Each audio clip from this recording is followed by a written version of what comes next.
Bihis na ang Department of Foreign Affairs, kasunod yan ng bagong kalihim at ngayon bagong tagapagsalita ng ahensya.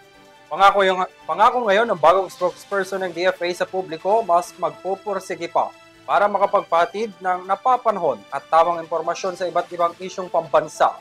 Kilalanin siya sa report ni Alvin Pelobelio. Formal nang ipinakilala sa publiko ni Foreign Affairs Secretary Maria Teresa Lazaro ang bagong talagang tagapagsalita ng Department of Foreign Affairs o DFA. Dating Consul General ng Philippine Consulate Office sa Toronto, Canada, si Angelica Caraos Escalona ang itinalaga bilang spokesperson kapalit ni Ambassador Teresita Daza.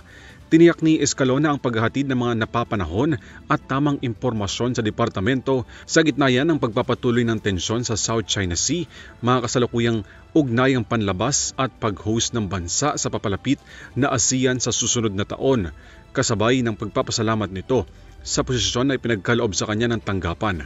With the Secretary, the other DFA officials, at of course ang ating Office of Public Diplomacy, we commit to provide you with timely, accurate, and clear information. Nagsilbi rin siyang Consul General ng Manado, Indonesia, Deputy Consul General sa Honolulu, Hawaii at Political Officer sa Embahada ng Pilipinas sa Tokyo, Japan at Jakarta, Indonesia.